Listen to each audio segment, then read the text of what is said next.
मुंब्र्यामध्ये मुख्यमंत्री माझी लाडकी बहीण योजनेमार्फत अद्यापपर्यंत 7,000 महिलांनी फॉर्म भरलेत. त्याचबरोबर 2,500 महिलांनी फॉर्म ऑनलाईन पद्धतीनं भरून देखील अपलोड केलेत. विशेष म्हणजे जेव्हापासून राज्याचे मुख्यमंत्री एकनाथ शिंदे यांनी मुख्यमंत्रीपदाचा कार्यभार सांभाळलाय, त्याचबरोबर राज्याचे दोघेही उपमुख्यमंत्री देवेंद्र फडणवीस आणि अजित पवार हे देखील चांगल्या पद्धतीनं काम करत आहेत. तसंच महायुतीच्या या काळात राज्य सरकार नेहमीच महिलांसाठी पुढे असेल आणि दरमहा 1,500 रुपये मुख्यमंत्री लाडकी बहीण योजनेमार्फत महिलांच्या अकाउंटमध्ये जाणार आहेत. तर या योजनेचा मुंब्रा आणि आसपासच्या परिसरातील माता भगिनींना लाभ घेता यावा यासाठी माजी नगरसेवक राजन किणे यांच्या वतीनं मुंब्रा मध्यवर्ती शिवसेना शाखा आणि इतर ठिकाणी याची व्यवस्था करण्यात आली आहे. तसंच राजन किणे यांनी पत्रकारांशी बोलताना आमदार जितेंद्र आव्हाड यांच्यावरही यावेळी घाणाघाती टीका केली. 2014 मुंब्र्यात रेतीबंदर येथे बांधले जाणारं नवीन गार्डन हे विशेष म्हणजे महाराष्ट्र राज्याचे मुख्यमंत्री एकनाथ शिंदे यांच्या माध्यमातून सुरुवात झाली आणि कधीही मुख्यमंत्री एकनाथ शिंदे यांनी 2014 साली पालकमंत्री असताना कामात अडथळा निर्माण केला नाही. ज्यांनी नेहमीच नगरसेवक यांच्या कामात श्रेय घेण्याचं काम केले त्यांना काय माहीत विकासाची काय काय कामं आहेत, असंही राजन किणे यांनी आव्हाड यांच्यावर टोला लगावला.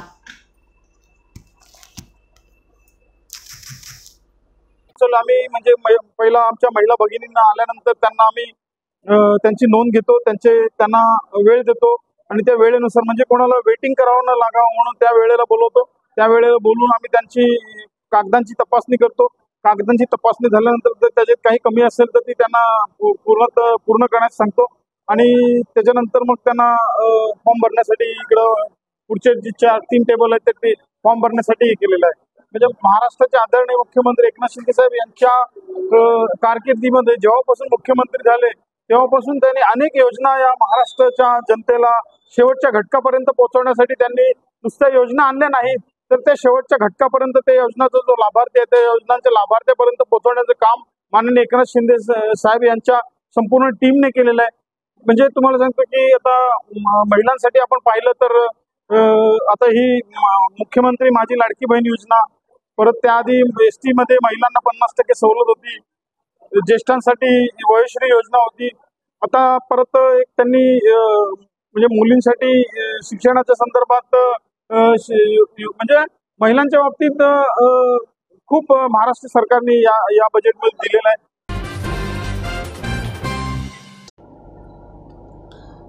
शंभर वर्षांहून जुनं ठाणं प्रादेशिक मनोरुग्णालय आता काट टाकणार आहे. प्रस्तावित नवीन रेल्वे स्थानकासाठी मनोरुग्णालयाची काही जागा रेल्वे आणि ठाणे महापालिकेला विकास कामांसाठी देण्याचा निर्णय झाला असला तरी तब्बल 560 कोटी खर्चून मनोरुग्णालयाचा आता कायापालट केला जाणार आहे. बंगलोर येथील मनोरुग्णालयाच्या धर्तीवर भारतातील सर्वात मनोरुग्णालय ठाण्यात बांधलं जाणार असून सुसज्ज 26 इमारती असल्यानं मनोरुग्णांसाठी ते सोयीचं ठरणार आहे. मुंबईच्या सरहद्दीवर असलेल्या ठाणे प्रादेशिक मनोरुग्णालयाच्या अखत्यारीत ठाणे मुंबईसह पालघर, नाशिक, धुळे, जळगाव आणि नंदुरबार आदी 8 जिल्हे असून 1901 मध्ये शेठ नरोत्तमदास माधवदास मनोरुग्णालय अर्थात मेंटल हॉस्पिटल सुमारे 72 एकर जागेत तत्कालीन सरकारनं उभारलं होतं. ठाणे शहरातील प्रमुख वास्तूंपैकी एक असणाऱ्या ऐतिहासिक मनोरुग्णालयात 1850 खाटांची क्षमता आहे. मात्र बदलत्या काळात रुग्णालय काट टाकणार असून सुमारे 3,278 खाटांचं भव्य रुग्णालय बांधलं जाणार आहे. भारतातील सर्वाधिक मोठ्या क्षमतेच्या मनोरुग्णालयापैकी एक ठाणे मनोरुग्णालय असणार आहे. ठाणे प्रादेशिक मनोरुग्णालयाच्या जुन्या मोडकाळीस आलेल्या इमारती पाडून 1,12,000 चौरस मीटरचं बांधकाम होणार आहे. राज्य शासनानं नवीन बांधण्यात येणाऱ्या मनोरुग्णालयाला नुकतीच परवानगी दिली आहे. नवीन रुग्णालयाची बांधणी अद्ययावत असून त्याचा फायदा रुग्णांना होईल असा विश्वास आरोग्य प्रशासनाला असल्यामुळे लवकरच या रुग्णालयाचं बांधकाम सुरू होणार आहे.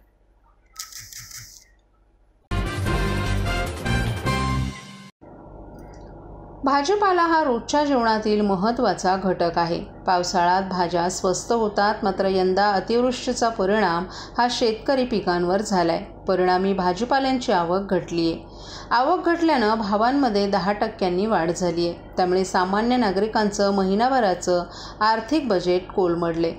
दरवर्षी पावसाळ्याच्या सुरुवातीला भाज्यांचे भाव वाढलेले असतात. मात्र पावसाळा सुरू झाल्यानंतर भाज्यांचं उत्पादन मोठ्या प्रमाणात घेतलं जातं. साधारणतः जून अखेर आणि जुलैच्या पंधरवड्यात भाज्यांचे भाव पुन्हा स्थिर होतात. मात्र यंदा अतिवृष्टीचा फटका बसल्यानं मुख्य बाजारपेठेत येणाऱ्या भाज्यांची आवक घटली आहे.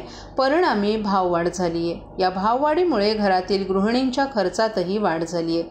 तसंच डब्याला भाजी कुठली करायची या प्रश्नात गृहिणी अडकल्यात. आठवड्याचा भाजीपाल्याचा खर्च 350 ते 400च्या घरात पोहोचलाय. ठाण्यातील जांभळी नाका भाजी मार्केटमध्ये नाशिक, कोल्हापूर, वाशी आणि पुणे या ठिकाणाहून भाज्या दाखल होतात.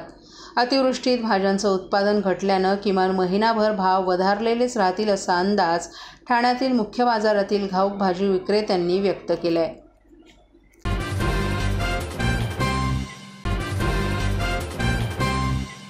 महाराष्ट्रातील भगिनींना आधार देणारी राज्य शासनाची मुख्यमंत्री माझी लाडकी बहीण योजना.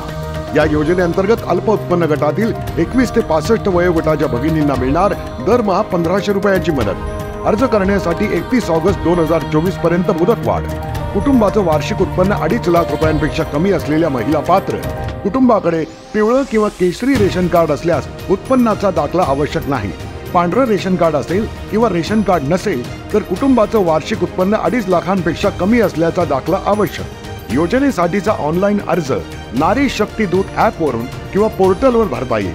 ज्या भगिनींना ऑनलाईन अर्ज भरता येत नसेल त्यांच्यासाठी अंगणवाडी, ग्रामपंचायत, वॉर्ड ऑफिस, सेतू सुविधा केंद्रामध्ये किंवा आशाताई बचत गटाच्या CRP यांची मदत उपलब्ध.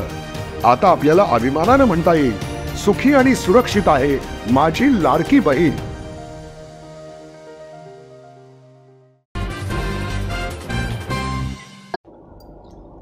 शेअर मार्केटच्या नावानं गुंतवणूक करण्यासाठी लाखोंची गुंतवणूक करणं, तसंच ग्रुप जॉईन होऊन लीकद्वारे ऑनलाईन फ्रॉड करणं या घटनांमध्ये वाढली आहे. या प्रकरणी अनेक गुन्हे दाखल झाले असून ठाणे गुन्हे शाखेची सायबर सेल टीम समांतर पसरत होती.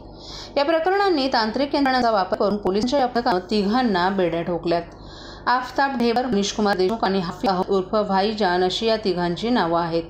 हे तिघेही सिम कार्ड प्रोव्हायडर असून नागरिकांची फसवणूक करून त्यांच्या नावानं बनावट सिम कार्ड तयार करत असल्याचं पोलीस तपासात निष्पन्न झाले.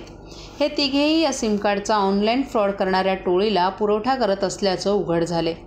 त्यांच्याकडून जवळपास 2600 blank SIM card, 800 activate SIM card आणि 300 mobile, 2 router, laptop, 50 credit debit card, 20 chequebook आणि रोख रक्कम असा मुद्देमाल जप्त करण्यात आले.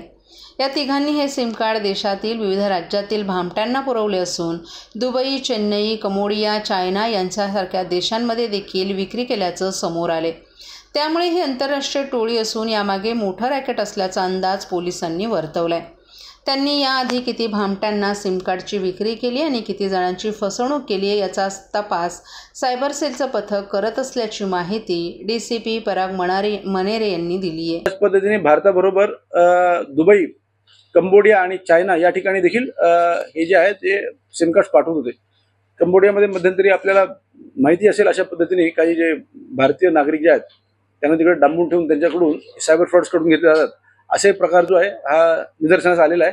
तर यामध्ये खूप चांगली कारवाई जी आहे हे ठाणे आयुक्तालयाच्या सायबर सेलने केलेली आहे आणि ह्याच्यात अधिक तपास चालू आहे. हे सिम कार्ड कसे म्हणजे दुकानं कसं बनवायचे, सिम कार्ड घ्यायचं, स्कॅन कसं करायचं? जे सर्वसामान्य नागरिक ज्यावेळी नवीन सिम कार्ड विकत घेतात तर त्यावेळी सिम कार्ड प्रोव्हायडर जे आहेत हे म्हणजे गैरमार्गाने त्यांचे 2-2 वेळा त्यांचे डिटेल्स घेत होते. त्यांच्या हाताचा ठसा एकदा न घेता 2-2, 3-3 वेळा घेत होते आणि त्यांच्या नावावर मल्टिपल सिम जनरेट करत होते. असं प्राथमिक तपासात निदर्शनास आलेलं आहे. कळवा येथील राष्ट्रवादी काँग्रेस शरदचंद्र पवार पक्षाच्या कार्यालयात आज विठ्ठभक्तांची मांदियाळी दिसून आली. चंद्रभागा नदीत अभिषेक करून आणलेल्या विठ्ठल रखुमाईच्या मूर्तीचं दर्शन घेण्यासाठी संपूर्ण कळवेकरांची रीघ लागली होती. यावेळी काढलेल्या दिंडीत राष्ट्रवादी काँग्रेसचे राष्ट्रीय सरचिटणीस आमदार डॉक्टर जितेंद्र आव्हाड हे भक्तिरसात तल्लीन झाल्याचं चित्र दिसून आलं. वारकऱ्यांसोबत त्यांनीही टाळ मृदुंगाच्या गजरात चक्क फुगडीचाही फेर धरला.